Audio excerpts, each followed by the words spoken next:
Oke, ini lanjutannya ya, lebih ke struktur sel saraf. Nanti Pak Teguh ulang ya, nanti Pak Teguh ulang terangkan lagi dengan PPT.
Oke, baik.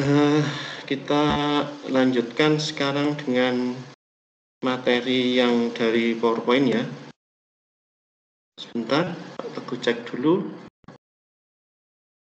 Untuk absensinya masih kurang berapa orang?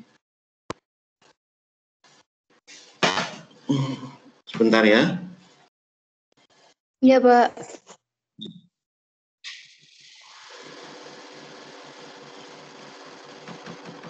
Takutnya ada yang nggak bisa absen. Nah,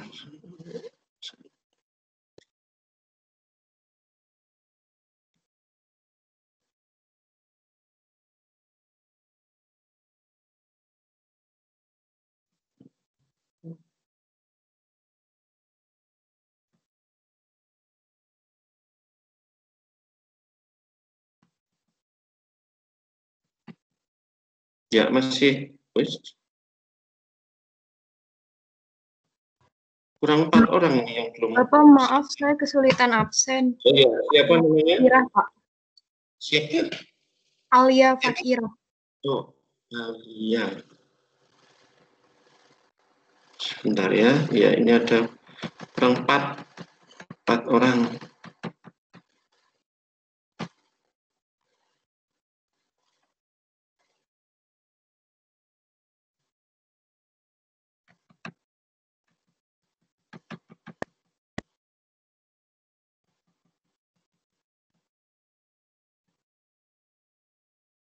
Nur Atika ada? Mbak Nur Atika?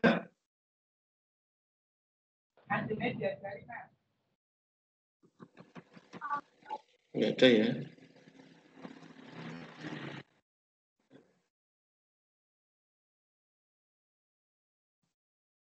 Sebastian? Alia Fahira Rusadi ya?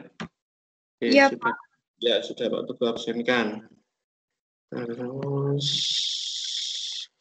ini kurang Mas Sebastian sama Mbak Nur Atika. Terus satu lagi ini Valerina. Valerina Larissa Elisandra. Hadir, Pak. Oke. Kesulitan absen. Ya, nah, sudah Pak Teguh absenkan. Berarti tinggal 2 orang, Sebastian sama Nur Atika. Oke. Belum ada konfirmasi, kita ke kuliahnya dulu aja ya. Pak Nur Atika hadir, Pak. Oke, sebentar. Oke, sudah.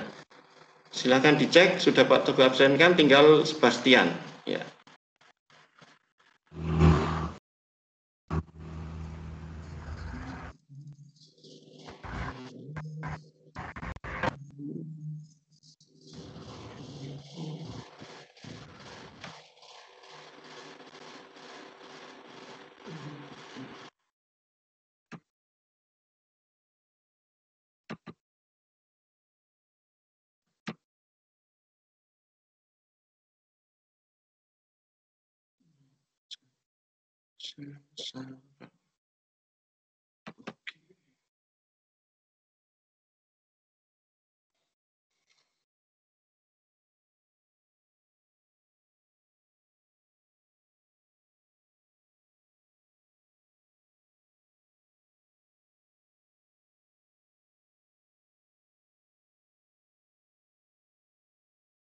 Oke, jadi ini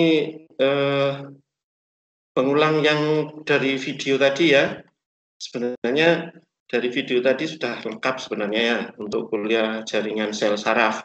Tapi ya saya cuma nyetel video ya. Pak Teguh gabut dong berarti makan gaji buta kalau nggak nerangin. Oke, baik. Jadi jaringan sel saraf adalah jaringan yang memiliki kemampuan untuk bereaksi terhadap rangsangan dan memberikan impuls ke organ tubuh sebagai respon dari rangsangan tersebut. Fungsinya sebagai alat komunikasi antara berbagai bagian tubuh. Antar ini ya, sudah Pak Teguh betul kan masih balik lagi. alat komunikasi antar berbagai bagian tubuh, mengintegrasi dan mengkoordinasi jaringan-jaringan lain di dalam tubuh. Kemudian jumlah total di dalam tubuh, keseluruhan dari jaringan sel saraf itu ada sekitar 2,4% dari berat bobot badan tubuh. Ya. Kemudian 2%-nya itu terletak di dalam otak yang merupakan jaringan saraf pusat. Kemudian untuk susunannya seperti ini ya, sistem saraf itu terbagi menjadi saraf tepi dan saraf pusat. Ya. Saraf pusat itu intinya ada di tulang sama di sumsum tulang belakang. Ya. Sedangkan yang sudah menyebar ke tubuh, gitu ya, ke seluruh tubuh, itu kita sebut dengan sistem saraf tepi, gitu ya. Nah, sistem saraf tepi nanti ada sensoris dan ada motoris. Yang motoris nanti ada yang somatis, ya, somatis itu ke seluruh tubuh kita yang bergerak secara di bawah sadar, gitu ya, di bawah kesadaran kita atas perintah otak kita. Sedangkan kalau saraf otonom itu bekerja secara refleks, ya. Jadi dari saraf sensoris langsung ke medula spinalis, langsung ke balik ke motoris, ya. Kemudian baru jalan ke otak. Jadi kalau kita misalnya kena tadi di video dicontohkan nginjak paku gitu ya, atau mungkin tangan kita atau bagian tubuh kita tanpa sengaja mendekati barang yang panas gitu ya. Nah itu pasti refleks dulu, gerak dulu, baru terasa panas atau sakit waktu nginjak paku. Ya. Jadi gerakannya terjadi terlebih dahulu, baru kemudian jalan setelah bergerak secara refleks baru impulsnya jalan ke otak untuk menerjemahkan apa yang sudah dirasakan oleh saraf sensoris. Sebenarnya untuk yang seperti ini sih sudah fisiologi ya, sudah ke fisiologi hewan sebenarnya, tapi nggak apa-apa lah. Ya, kita singgung sedikit.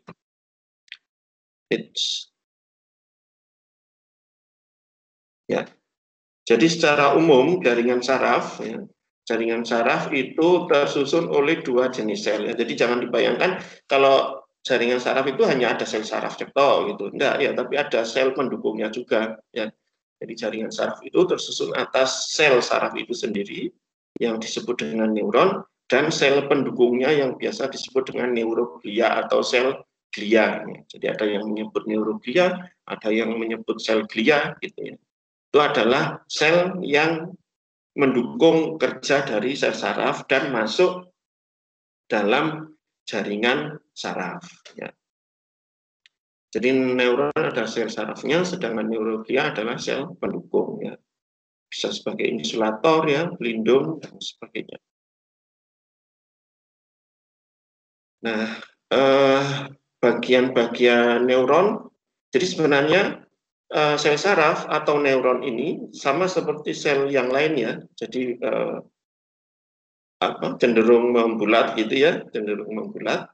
Kemudian yang ada dendrit, ya, juluran-julurannya itu hanya sebenarnya adalah serabut saja, ya.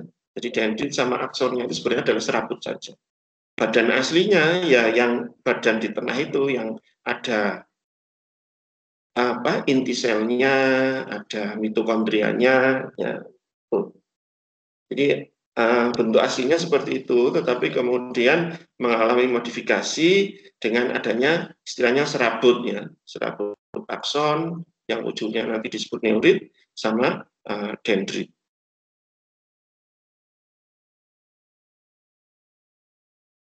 Jadi bagian-bagian neuron adalah badan sel atau sel body, kemudian dalamnya ada nukleus, dendrit dan akson juga nanti neurit. Ya.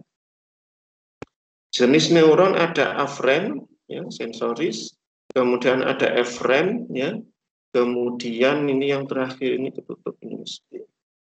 Itu ada antara ya, sel ya, sel saraf antara yang merupakan perantaraan dari sel sensoris dan sel motoris. Tadi di video juga disebutkan. Ini di PPT-nya Mbak Teguh mesti ketutup ini yang bawah. Ya, bisa terlihat. Oke, lanjut. Nah, ini itu tadi kalau sel sarafnya, sekarang ke neuroglia atau sel pendukungnya. Jenis-jenis sel neuroglia bisa berupa sel Schwann ya, yang membentuk selubung mielin. Ya. Jadi selubung mielin itu sebenarnya adalah ya sel Schwann itu. Ya.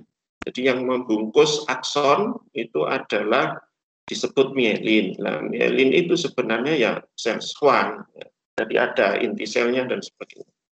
Fungsi mielin adalah untuk mempercepat penghantaran sinyal pada akson. Ya. Sambungan antara dua sel Schwann atau akson yang tidak tertutup oleh mielin itu kita sebut dengan nodus Ranvier. Ya. Kemudian jenis sel glia atau neuroglia yang lain adalah oligodendrit. Ya.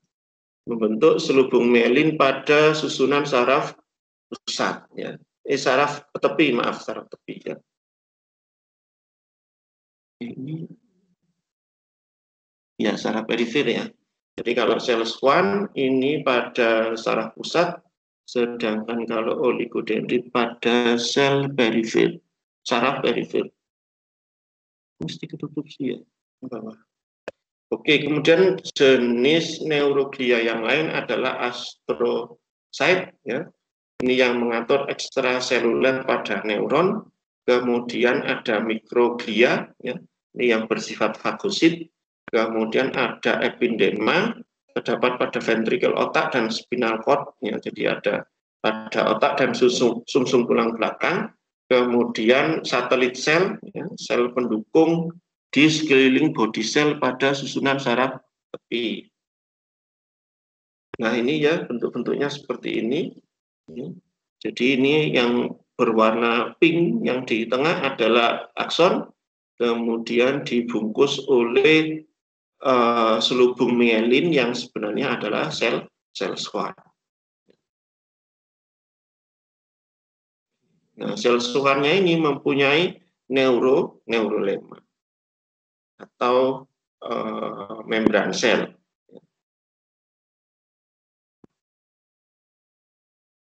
Nah, ini adalah neuroglia atau sel glia bentuk-bentuk yang lain. Ya. Ada mikroglia, ada astrosit. Ya. Ini kebanyakan terdapat di otak ya, sama di tulang belakang, di dalam tulang belakang. Sedangkan yang sudah ke motoris ya, yang saraf motoris yang ada di luar otak dan sumsum tulang itu kebanyakan adalah tadi itu sel Schwann. Ya. Ini fungsinya ya berperan mengirimkan sinyal-sinyal ke seluruh tubuh, kemudian tersusun dari sel-sel saraf yang disebut neuron. Ya. Ini masih ulang ya. Neuron sensoris menerima sinyal, motoris mengirimkan sinyal, sel antara neuron satu dengan neuron lain terdapat celah sinapsnya. Pada celah ini terdapat neurotransmitter, ya, seperti di video tadi ya, sudah jelas. Kemudian ini masih ulang ya. Jadi jaringan saraf itu terdiri dari neuron dan sel glia atau neuroglia. Ini fungsi mengatur impuls, bagian soma ya, kemudian akson, kemudian dendrit. Ini bagian-bagian dari neuron. Kemudian neuroglia ini kembali ulang ya. Ini kok PPT-nya jadi ulang-ulang begini ya. Jadi suplai nutrisi untuk neuron, ya, mengontrol transmisi impuls ya. Jenis-jenis neuroglia ada astrosit, oligodendrosit ini ya, bukan dendrosit, dendrosit. Kemudian sel Schwann, mikroglia sel, epidermal dan sebagainya. Ya. Nah, mielin set atau selubung mielin ini membungkus akson berwarna putih merupakan membran dari neuroglia. Sel saraf tidak bisa beregenerasi. Nah, ini silakan nanti kalau ada yang bertanya ya. sengaja tidak aku jelaskan nanti kalau ada yang bertanya. Kemudian ini bentuknya seperti ini strukturnya ya. Jadi apa? Bentuk utamanya, bentuk aslinya adalah badan sel saraf ini ya. Badan sel saraf ini atau body cell ini, sel body ini ya.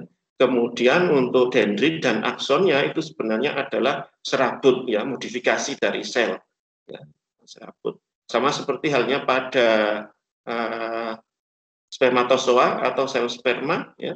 Itu bentuk aslinya adalah yang ada di badan ya, di badan dan kepala, maaf, kepala. Dan ekornya itu adalah sebenarnya bentuk modifikasi. Nah, ini jaringan saraf ada sel saraf sensoris atau aferen dan motoris atau eferen. Ya, nah, ini sinapsis junction di mana neurit sel saling berhubungan ya. Jadi antara satu sel saraf satu dengan yang lain itu memang tidak bersambungan atau tidak menempel ya. Tapi ada celah yang kita sebut dengan sinapsis. Nah, impulsnya itu bisa tetap tersampaikan itu melalui neurotransmitter. Ya. Nah, ini neurotransmitter, contohnya ada asetilkolin, dopamin, dan sebagainya ya. Bisa berupa zat kimia, bisa berupa protein, hormon, dan sebagainya. Kemudian komposisi kimia dari neurotransmitter ya. Ini lipidnya 51 sampai 54% ya. Ada kolesterol, ada fosfolipid ya. Kemudian fosfolipidnya 55% sefalin, 25% lecitin, dan 20% sphingomyelin. Proteinnya 38 sampai 40%. Karbohidratnya berupa glikogen dan anorganik, ada kalium, fosfat, klorida, dan natrium. Nah, ini metabolisme di otak pemakaian oksigen kurang lebih 49 ml per menit. 20% oksigen dari pernafasan diserap otak untuk glikolisis. Sekitar 15% darah dikirim ke otak. Otak peka terhadap kekurangan O2, ya, menjadikan kita pusing, konsentrasi turun, dan penglihatan kabur. Ya, jadi ini adalah metabolisme sel saraf yang terdapat pada otak. Metabolisme glukosa satu-satunya pemasok energi di otak. Ya. Jadi glukosa dimetabolisme oleh glikolisis aerob. Nah, ini neurotransmitter, contoh-contohnya nanti ya, selain asetilkolin, disekresikan ke dalam celah sinaptik untuk mempengaruhi sel-sel tetangganya. Syarat-syarat suatu zat itu merupakan neurotransmitter, satu merupakan produk dari neuron, disekresikan ke dalam celah sinaptik bila ada rangsangan, kemudian terikat pada reseptor spesifik membran pasca sinaptik pada suatu neuron lain atau suatu sel otot, mempengaruhi aktivitasnya melalui aliran ion-ion. Nah, ini ya contohnya neurotransmitter. Yang paling umum memang asetilkolin ya. Dan ada serotonin, kemudian ada 5 hidroksitriptamin, ada GABA, itu apa ya singkatannya lupa. Ada nanti di belakang ya. Aspartat, glisin, histamin, epinefrin, dan neuroepinefrin. Banyak yang berupa hormon ya. Nah, ini prosesnya ya. Jadi terbungkus dalam vesikel gitu ya. Nah, terbungkus dalam vesikel, nanti kalau ada rangsangan baru vesikelnya terbuka dan neurotransmitter yang ada di dalamnya keluar dari vesikel, kemudian keluar dari apa ini neurit ya, neurit sel saraf menuju ke dendrit sel saraf yang lain. Ya. Jadi nanti ini yang mau dikeluarkan neurotransmitternya apakah asetilkolin, apakah epinefrin, apa norepinefrin, apa dopamin, itu tergantung dari impuls yang diberikan ya, impuls yang diberikan, perintah yang diberikan.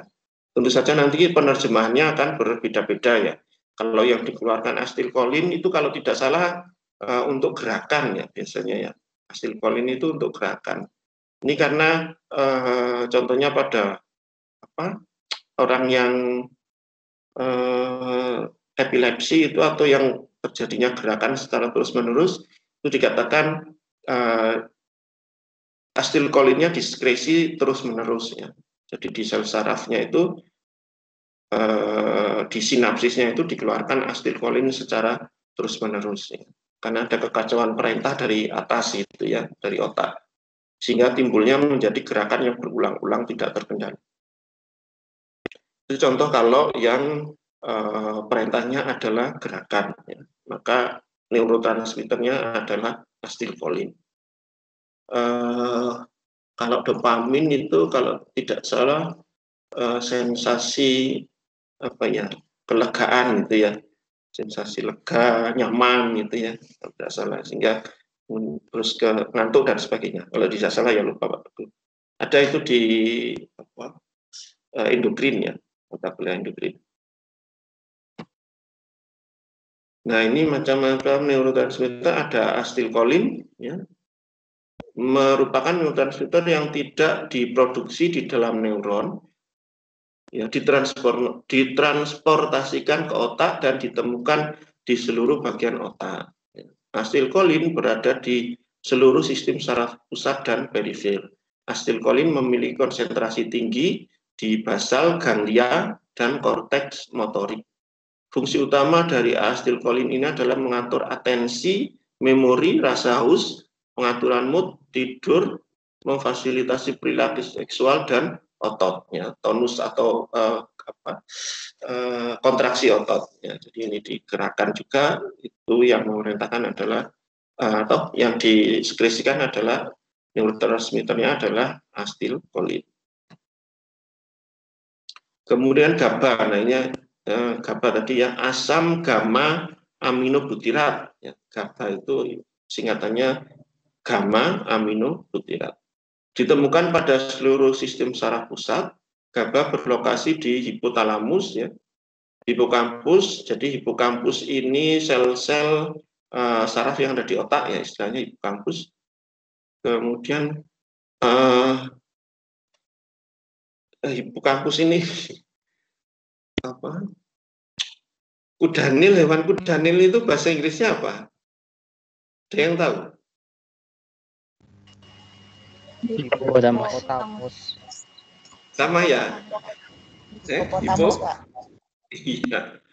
Ya, jadi jangan salah. Iya, jadi jangan salah. Oke. Ini Pak Narno ini kayaknya dulu waktu S3 penelitiannya tentang ini, tentang hipokampus ini. Ya, jadi hewan penelitiannya tikus putih itu kayaknya ini otaknya itu dibuka ya, digergaji gitu, dibelah untuk melihat ini sel saraf pada otak ya. Kemudian terletak di korteks, cerebellum, basal ganglia, medula spinalis, retina.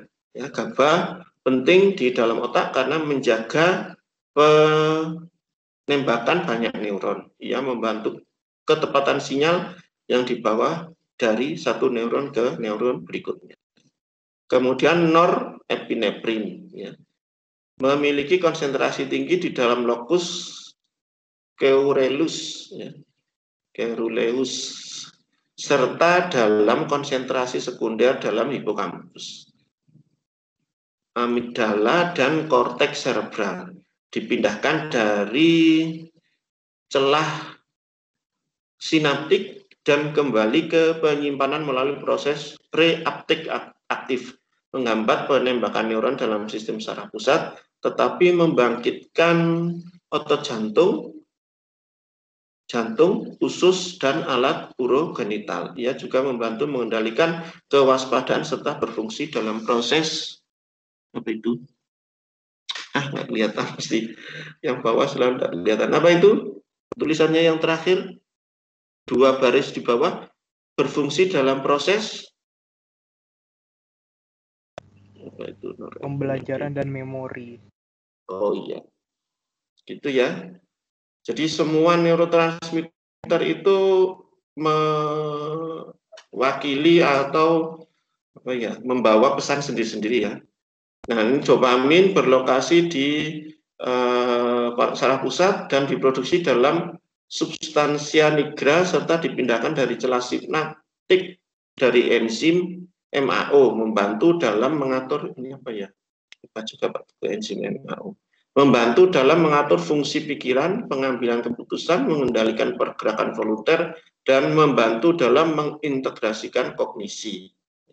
Kemudian serotonin, ya, kelainan serotonin berimplikasi terhadap beberapa jenis gangguan jiwa yang mencakup ansietas, depresi, psikosis, migrain, gangguan fungsi seksual, tidur. Nah ini ya, serotonin maaf yang berhubungan dengan fungsi tidur. Ya, jadi kalau kita ada gangguan tidur, insomnia, itu karena hormon serotonin dikatakan kurang ya, sekresinya itu kurang ya, dalam jumlah yang kurang sehingga kita menjadi susah tidur ya. Kemudian kalau jet lag ya, jet lag dari perjalanan, misalnya kita yang di daerah tropis kemudian mengadakan perjalanan ya, pindah ke daerah yang beriklim lain misalnya di Eropa gitu ya, dan kita menjadi kesulitan untuk tidur, ya itu juga karena adanya kekacauan pada hormon serotonin. Tidur kognitif dan gangguan makan berfungsi dalam pengaturan tidur ya, mengatur suasana hati. Nah, suasana hati yang sakit hati dan sebagainya ini karena serotoninnya kacau ya. Perhatian, belajar, persepsi nyeri dan temperatur tubuh serta berperan dalam perilaku agresif atau marah dan libido. Dalam mengatur tidur dan bangun, serotonin bekerjasama dengan asetilkolin dan norepinefrin. Ya. Jadi yang menyebabkan istilahnya ngantuk itu serotonin, sedangkan yang bangun itu adalah norepinefrin.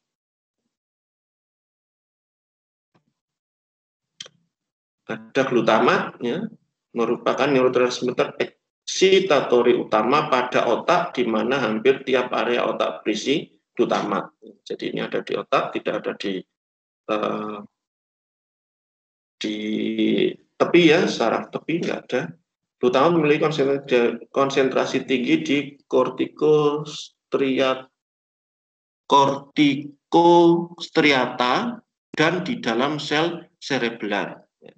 Gangguan pada neurotransmitter ini akan berakibat gangguan atau penyakit bipolar, afektif, dan epilepsi juga. Ya. Kemudian ada selain norepinefrin, ada epinefrin yang meningkatkan detak jantung dan melakukan dilatasi jalan napas untuk meningkatkan fungsi nafas dan menyempitkan pembuluh darah di dalam usus dan kulit. Bekerja bersama dengan norepinefrinnya. Jadi serotonin selain berantagonis dengan serotonin dengan norepinefrin, epinefrin juga berantagonis dengan norepinefrin. Ini tadi mengulang lagi ya, jaringan sel saraf. Oke, sudah selesai. Silakan. Saya kira cukup banyak ini nanti pertanyaan. Ya, silakan. Silakan bertanya. Iya, Pak. Ya, silakan. Siapa ini? Mbak siapa namanya? Halo.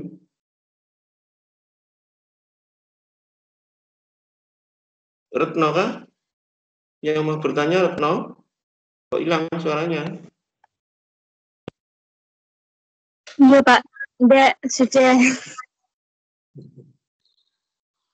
Ini yang belum absen tinggal Sebastian. Mana ini Mas Sebastian ini? Oh, susah sekali dia. Setiap kali kuliah kayaknya susah absennya. Ayo tanya yuk. Tadi itu. Bapak izin bertanya.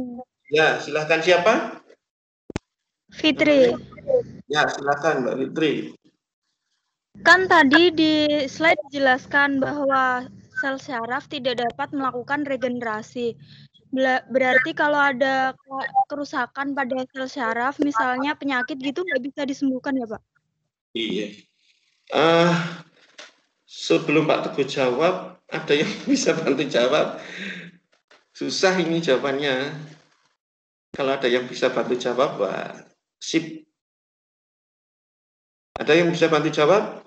Ayo, bebas kita diskusi. Ini nggak ada? Oke, kalau nggak ada, coba Pak Teguh jawab ya. Jadi untuk sel-sel saraf yang ada di saraf pusat, ya, yang ada di otak, kemudian yang ada di sumsum tulang belakang gitu ya, di tulang belakang kita, itu memang sampai saat ini belum bisa, ya, sampai saat ini belum bisa. Jadi kalau misalnya sampai terjadi kerusakan, ya sudah rusak ya, nanti lumpuh biasanya ya, orangnya terus jadi lumpuh.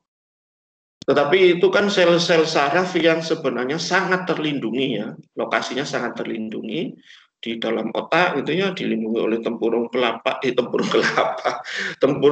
kepala yang sangat kuat gitu ya. Tulang kranial yang sangat kuat gitu ya, sehingga sangat terlindungi ya.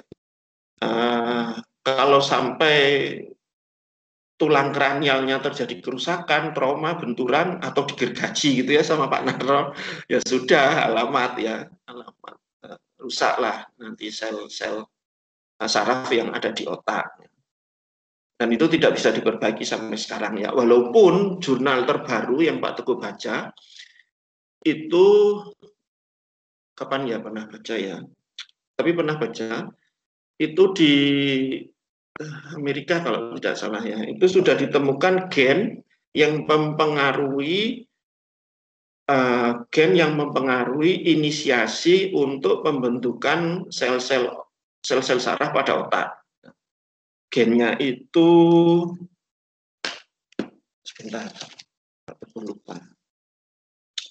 Gennya itu namanya HDAC5 ya. HDAC5 itu histon deasetilase 5 ya, histon deasetilase 5. Itu adalah gen yang bertanggung jawab terhadap regenerasi sel saraf pada otak ya.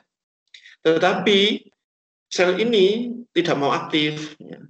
Tidak mau aktif dan itu belum diketahui ya, dan itu yang masih dipelajari agar HDAC5 ini mau aktif ya. Kalau dia aktif nanti dia menginisiasi untuk pembentukan sel saraf pada otak. Jadi sampai saat ini yang baru diketahui adalah gen atau protein yang bertanggung jawab terhadap pembentukan sel saraf pada otak.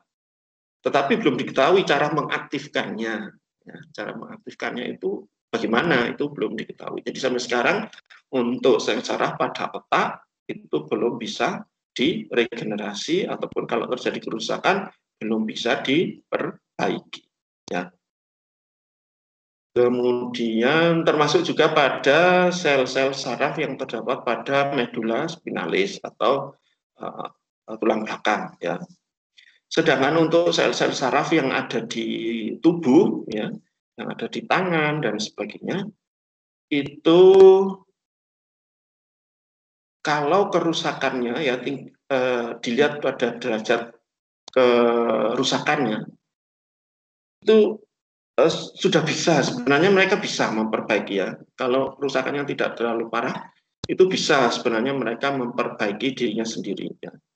Jadi untuk regenerasi total memang tidak bisa ya. Artinya kalau sel saraf pada tubuh ya, pada tubuh kita, bukan di otak dan di medula spinalis loh ya, di luar itu ya, sudah di tubuh yang merupakan sistem anggota dari sistem saraf tepi.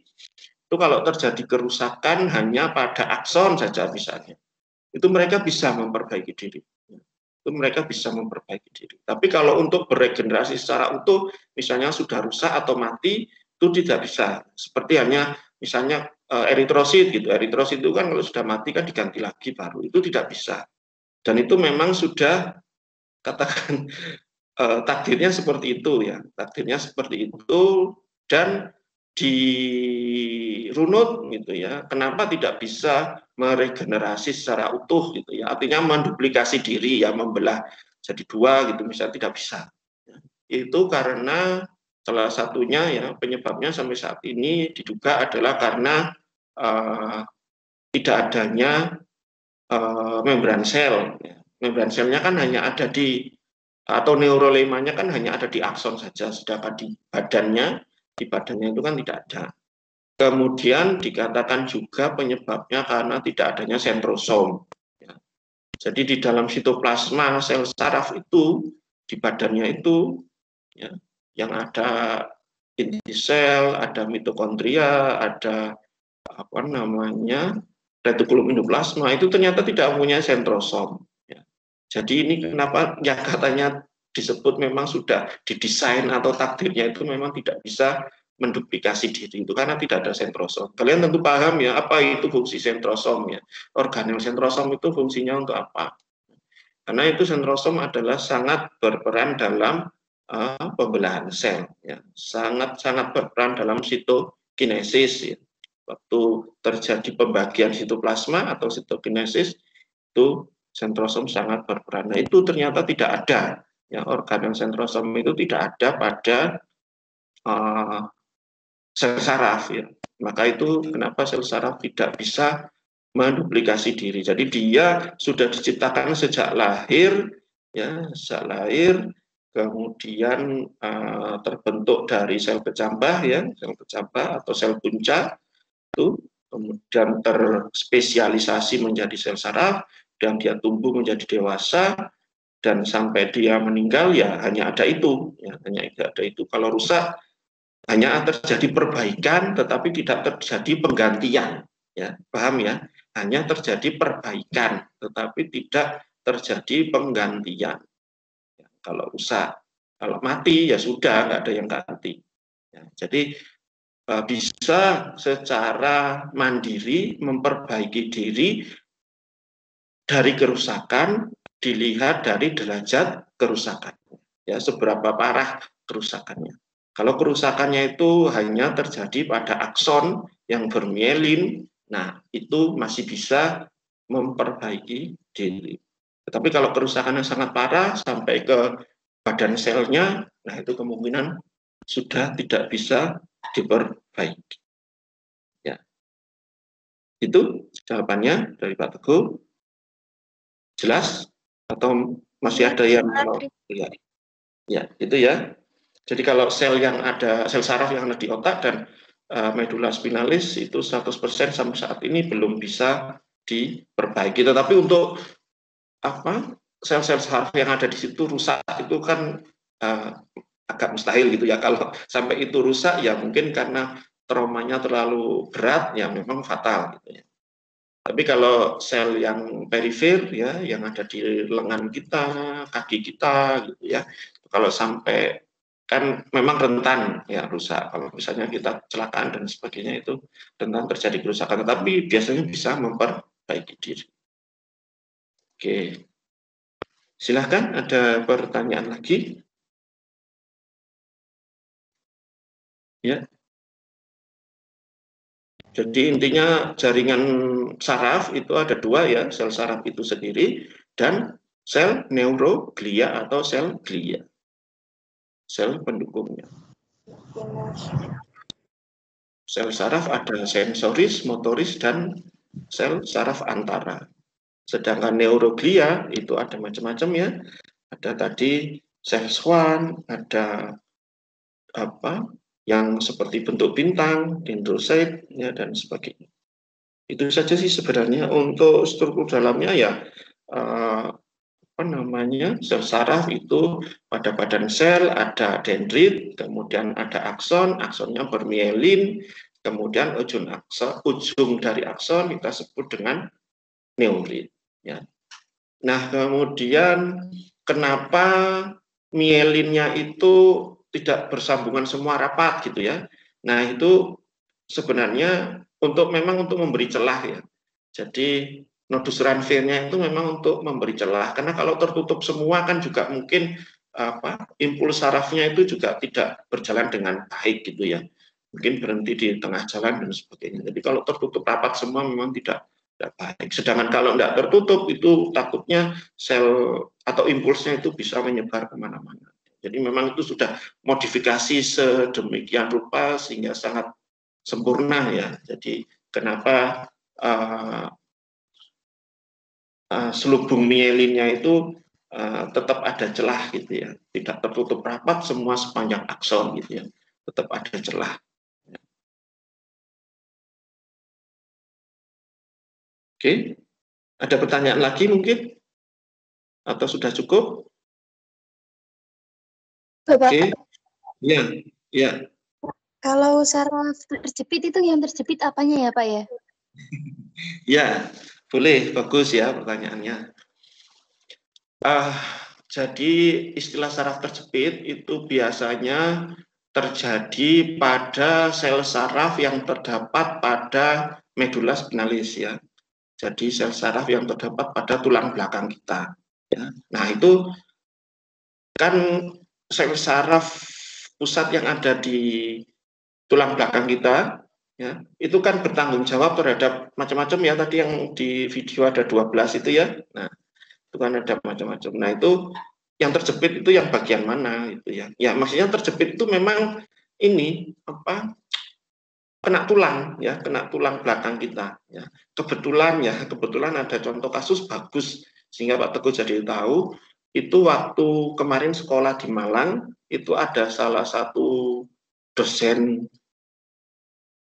S3 ya biologi yang jadi kaprodinya S3 ya. Prof. Lukman Hakim namanya beliau.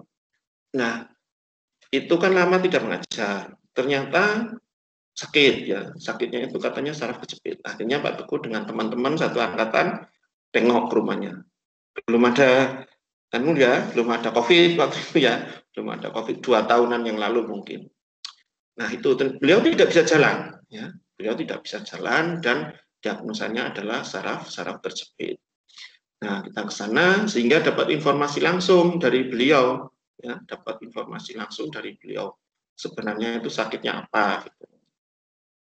Nah, itu dites. Jadi beliau itu tiba-tiba tidak bisa berjalan gitu ya, tidak bisa berjalan dan di punggungnya itu sakit sekali. Di punggungnya itu terasa sakit sekali. Nah, kemudian kan memang beliau sudah mengira ya itu adalah karena saraf kejepit gitu istilahnya ya. Dan beliau ke dokter saraf ya, spesialis saraf yang ada di Malang. Kemudian itu ya memang didiagnosa, kemudian sampai difoto. Ternyata ini karena beliau kan dosen etnobiologi gitu ya. Jadi beliau itu sering ini ke outdoor ya, sering naik gunung, sering ke pantai dan sebagainya begitu. Ternyata karena gerakannya yang ekstrim ya, mungkin ya melompat, mungkin naik dan sebagainya, itu yang menyebabkan di tulang belakangnya itu seperti ada keratin gitu ya, seperti tumbuh keratin gitu katanya. Jadi mungkin karena gesekan atau apa, yang jelas itu seperti ada aus ya, seperti ada keausan gitu di antara tulang belakangnya itu. Nah itu yang kemudian mengenai di sel saraf ya, sel saraf yang ada di tulang belakangnya itu. Nah itu. Jadi seperti itu. Ya, jadi kalau ada istilah saraf kejepit itu ya, tapi ini loh ya, maksudnya harus dengan diperiksakan loh ya. Jadi tidak langsung orangnya sendiri menjas gitu ya. Mengatakan bahwa dia tidak bisa jalan karena saraf terjepit. Tidak bisa ya, harus dengan diperiksa dulu ya. Nah, tetapi sebenarnya istilah saraf terjepit itu memang benar ya, memang benar bahwa sarafnya itu ini terdorong tulang atau mungkin entah seperti apa prosesnya, yang jelas sarafnya itu mengalami gangguan ya, saraf yang ada di tulang belakang tentunya ya itu terjadi gangguan atau perlukaan atau apapun namanya karena disebabkan oleh tulang belakang yang tidak pada posisi yang benar. Ya, jadi kalau namanya terganggu ya istilahnya sel sarafnya terganggu oleh karena adanya tulang, ya tentu saja proses fisiologi yang dilakukan oleh sel saraf itu juga akan mengalami gangguan. Ya. Nah, untuk gangguan tulangnya itu bisa saja tulangnya mungkin mengalami pembengkakan, pengapuran dan sebagainya ya, sehingga menekan dari sel saraf yang ada di dalam, bisa ya.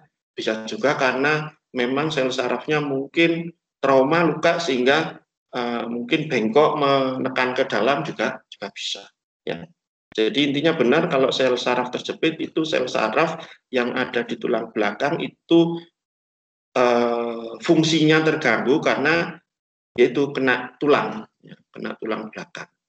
Nah, kenanya ini macam-macam, entah mungkin tulang belakangnya itu mengalami keausan, ya, ngeroposan sehingga posisinya jadi nggak benar, kemudian cenderung ke dalam, atau mungkin di situ terbentuk seperti tulang rawan gitu ya, yang menekan sel saraf dan sebagainya.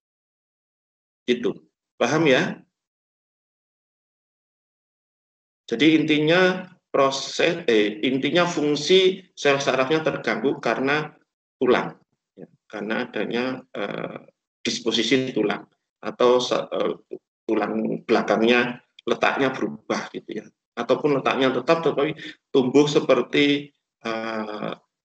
tulang rawan dan sebagainya ya. Ya penyebabnya macam-macam ya, bisa memang keausan ya, bisa memang mungkin bawaan, bisa mungkin juga karena gerakan yang terlalu ekstrim, bisa juga karena trauma ya dan sebagainya. Itu paham ya? Jadi saraf kejepit itu memang sel saraf yang ada pada tulang belakang, fungsinya mengalami gangguan karena terkena oleh tulang belakang. Terkenanya ini macam-macam, bisa tertekan gitu ya, ya terjepit lah, bisa macam-macam.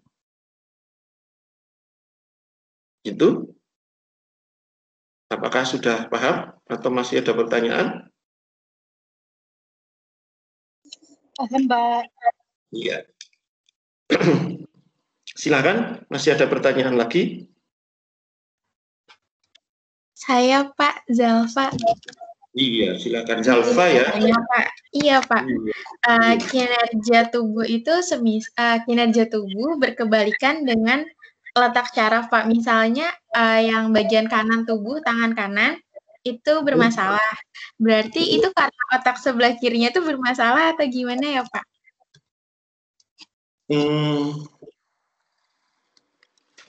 Apa ya ini jawabannya ya? Terus terang Pak Teguh belum paham. Jadi maksudnya berkebalikan gitu ya, otak bagian kiri bertanggung jawab terhadap organ tubuh atau fungsi tubuh bagian kanan gitu ya, maksudnya ya? Iya Pak, gitu.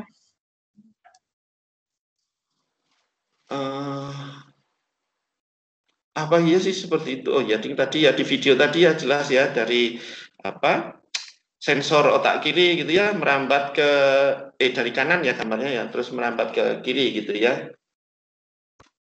Tadi loh videonya kan yang dari otak tadi yang di warna merah gitu kan, terus bergerak ke berlawanan memang ya.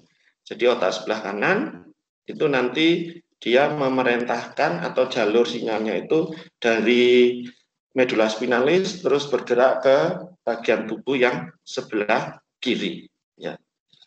Ya mekanisme seperti itu memang benar ya, tetapi bagaimana itu bisa terjadi ya, pengaturannya seperti apa terus terang Pak Teguh tidak paham ya. Kenapa kok dari otak kanan nanti yang diperintahkan adalah bagian tubuh sebelah kiri ya, kenapa disilang seperti itu. Kalau otak kiri jadi ke kanan gitu. Tetapi tetap jalurnya harus di tengah dulu ya, di medula spinalis dulu baru kemudian ke sana. Ya memang benar kalau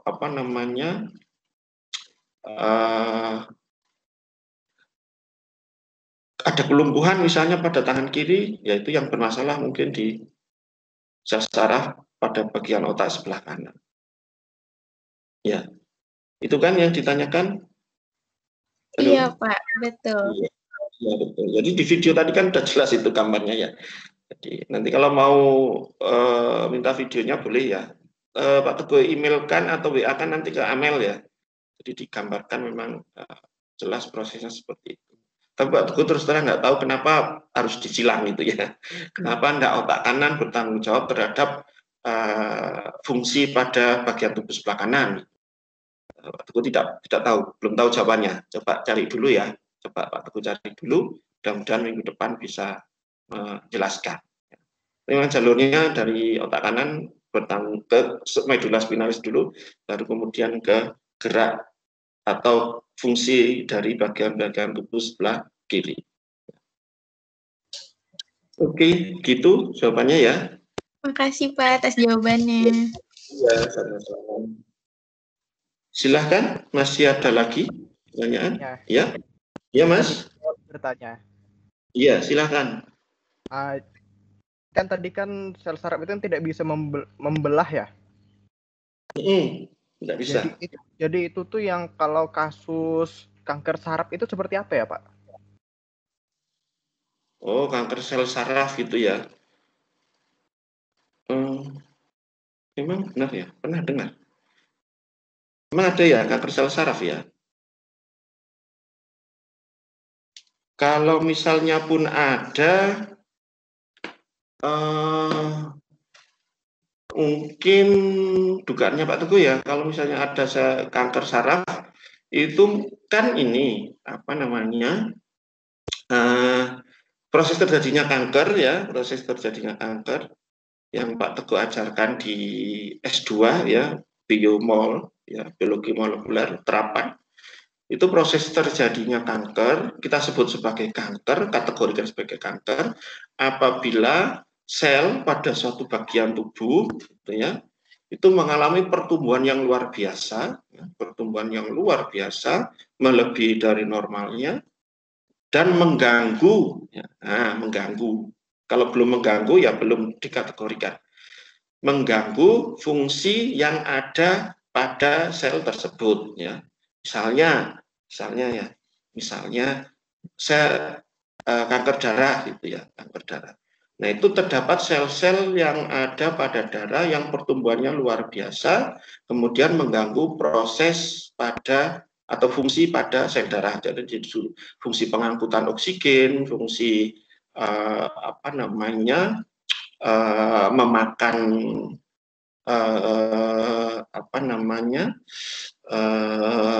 antigen mungkin ya, itu tidak bisa berjalan ya.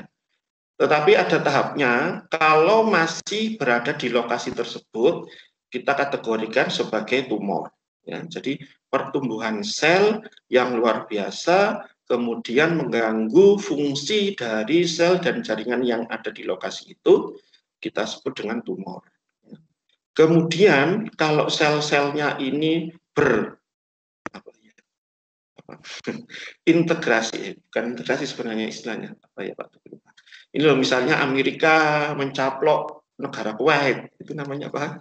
Akuisisi ya. Invasi Pak. Ya, kalau berinvasi, nah betul invasi. Jadi kalau sel tersebut ya yang kita sebut dengan tumor ini menginvasi jaringan yang lain, ya, menginvasi jaringan yang lain, kemudian fungsi jaringan tersebut menjadi tidak normal, nah itu baru kita sebut dengan cancer, ya. Jadi kalau kanker, pertumbuhan sel yang luar biasa dan mengganggu satu jaringan saja, itu masih kita sebut dengan tumor. Tetapi kalau dia sudah berinvasi ke jaringan yang lain, misalnya asalnya dari darah gitu ya, kemudian dia sudah merambat, ya, sudah menyebar sampai ke jaringan yang lain, misalnya kulit dan sebagainya.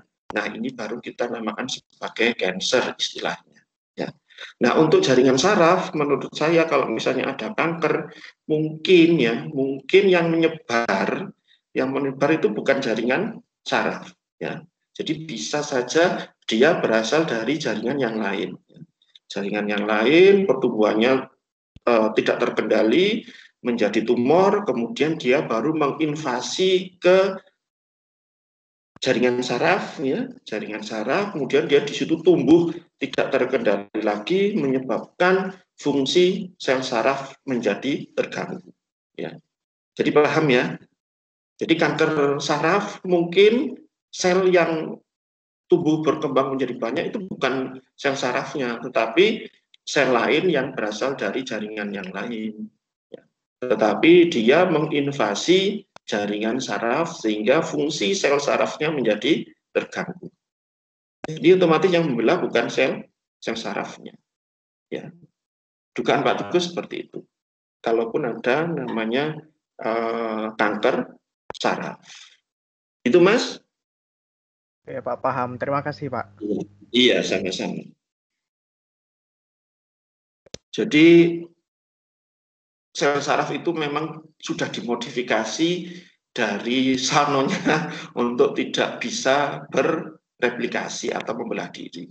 Salah satu penyebabnya itu diduga yaitu salah duanya kira-kira karena tidak mempunyai organel sentrosom dan juga tidak neurolema atau tidak mempunyai membran sel secara utuh, gitu ya. Nah, kenapa yang di akson itu bisa memperbaiki diri itu karena ada mielinnya itu, ya, sel sekuannya itu. Sel sekuannya itu kan bertanggung jawab terhadap aksonnya. Nah, itu kalau aksonnya mengalami kerusakan, sel sekuannya ini bisa menduplikasi diri, kemudian memperbaiki aksonnya yang rusak tadi. Tetapi kalau di badannya, di soma selnya, yang mengalami kerusakan, nah itu tidak bisa diperbaiki. Ya, begitu. Masih ada pertanyaan lagi? Bapak izin bertanya. Iya, silahkan. Siapa Mbak namanya? Latifata. Iya, silahkan Mbak Latifah. Jadi kan sel saraf itu kan tidak bisa beregenerasi, Pak. Iya. Apakah hal itu yang memacu terjadinya kasus demensia pada manusia yang lanjut usia ya, Pak? Iya, Alzheimer dan sebagainya itu juga penyakit-penyakit yang disebabkan oleh terganggunya fungsi sel saraf karena faktor usia. Iya, betul, pikun, ya, lupa, gampang lupa.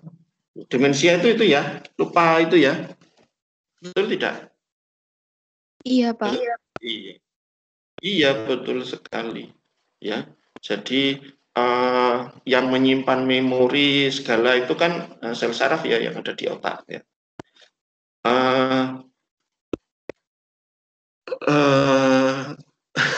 Sudah pensiun beliau ya. Ada dosen biologi yang pernah tidak masuk lama gitu ya, tapi beliau sudah mau waktu itu sudah mau memasuki purna tugas ya. Itu sakit lama, kebetulan level 1 ya. Terus ini beliau cerita gitu ya, hasil foto ronsen di otaknya itu sebagian sel-selnya itu sudah berkurang ya. Jadi ada part-part di otak itu yang di kepala itu yang mulai kosong gitu. Jadi itu mungkin ya, artinya sel-selnya mungkin sudah mati. Kalau mati kan sel saraf ya, terutama yang ada di otak, kalau sudah mati kan pasti akan diresorpsi ya, dihancurkan gitu. Jadi memang faktor usia sebenarnya untuk penyakit yang timbul karena faktor usia itu tidak hanya pada sel-sel yang memang sudah dari awal dimodifikasi tidak bisa beregenerasi, tetapi sel-sel tubuh kita yang bisa beregenerasi pun itu sebenarnya tetap ada lifetime-nya, ya, tetap ada masanya. Ya. Pada waktu batas tertentu itu mereka sudah tidak bisa beregenerasi lagi. Ada yang bisa kasih contoh? Gampang sekali contohnya, misalnya sel apa? Halo? Otot, Pak. Yang bisa terlihat sangat jelas dari luar tubuh misalnya. Kalau sudah tua terus jadi begini. Kulit, Pak. Ya, kulit. Kulit tubuh kita itu selama kita masih muda kan beregenerasi terus gitu ya, jadi masih kencang terus. Tetapi ketika sudah pada usia tertentu, ada batas waktu tertentu, ya lifetime-nya habis, sudah tidak bisa diregenerasi lagi, sehingga penampakannya menjadi keriput dan sebagainya.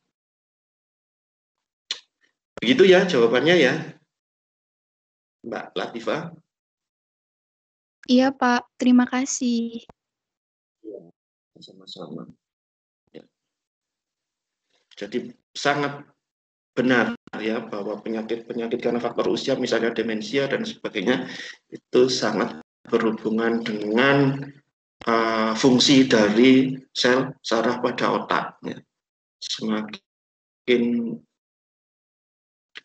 lama bekerja, ya, walaupun organ ataupun sel buatan yang Maha Kuasa ini sangat sempurna, tetapi tetap ada batas waktunya.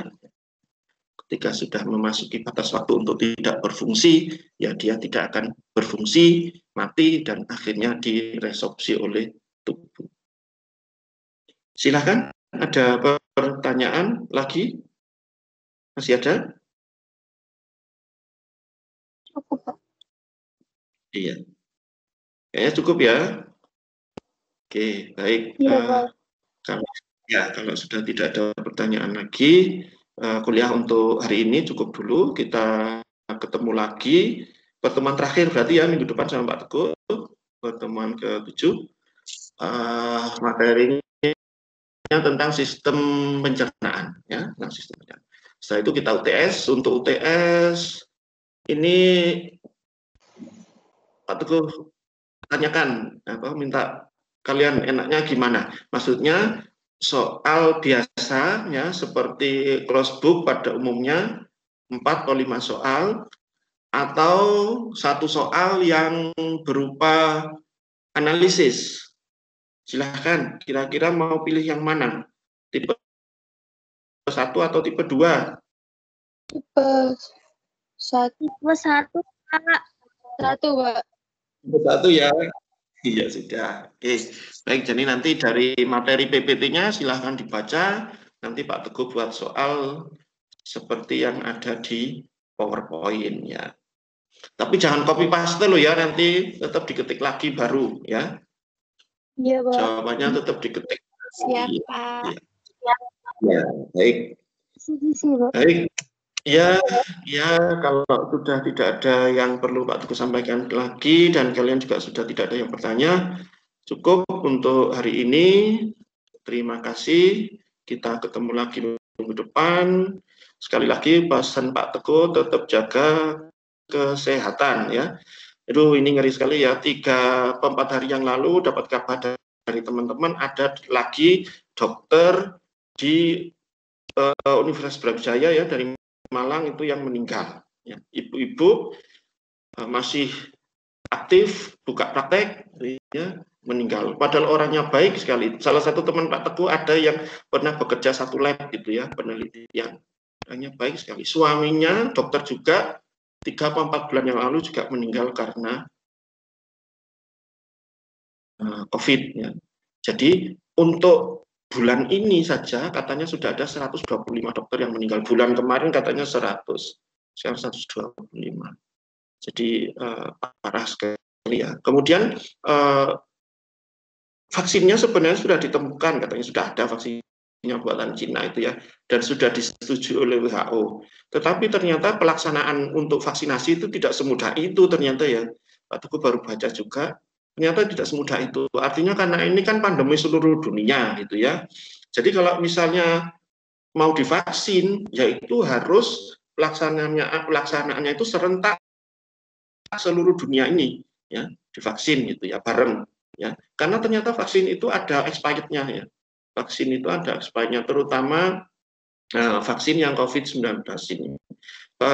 Expirednya itu sekitar 1 tahun, ya. Kalau selama 1 tahun itu ternyata virusnya itu masih ada, nah itu bisa terpapar lagi. Ya, jadi misalnya orang yang sudah divaksin 1 tahun, ya, kemudian ternyata 1 tahun kemudian masih ada virus COVID yang beredar di udara ini, ya, orangnya bisa terpapar lagi. Jadi sampai saat ini bahkan Cina pun, ya, katanya yang sudah bisa menemukan itu tetap belum berani memakainya. Karena kalau dia pakai sekarang, sedangkan di Afrika sana masih ada orang yang sakit, ya, 1 tahun yang akan datang, nah, dia bisa kena lagi si orang Cina yang sudah divaksin ini. Jadi saat ini WHO itu tengah mengusahakan bagaimana jumlah vaksinnya itu mencukupi untuk orang seluruh dunia, paling nggak 70% gitu ya. Dan negara-negara miskin itu nanti mampu membeli vaksin tersebut, sehingga proses vaksinasi itu bisa dimulai serentak gitu ya. Paling nggak mungkin 2 bulan, dalam 2 bulan, 3 bulan ini 70% orang seluruh dunia ini bisa, ya paling nggak sebelum 1 tahun itu ya sudah tervaksin semua, sehingga harapannya itu virusnya itu sudah benar-benar hilang sama sekali gitu. Kalau sudah nggak menemukan inang kan dia akhirnya mati semua. Ya.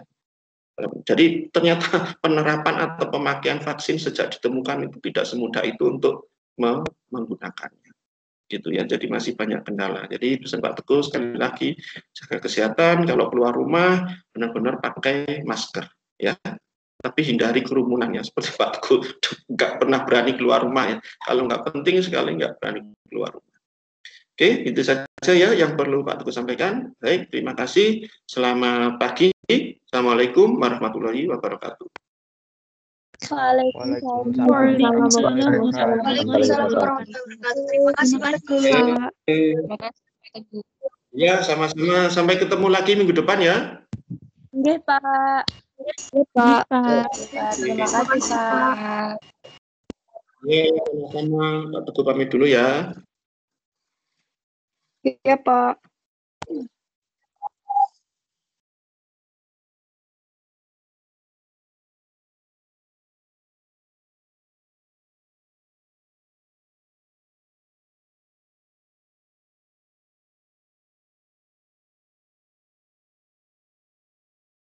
Selva.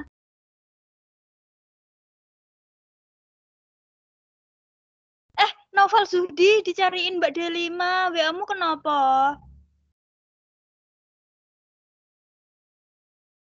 Dicari Mbak Mbak Retno. Wes left.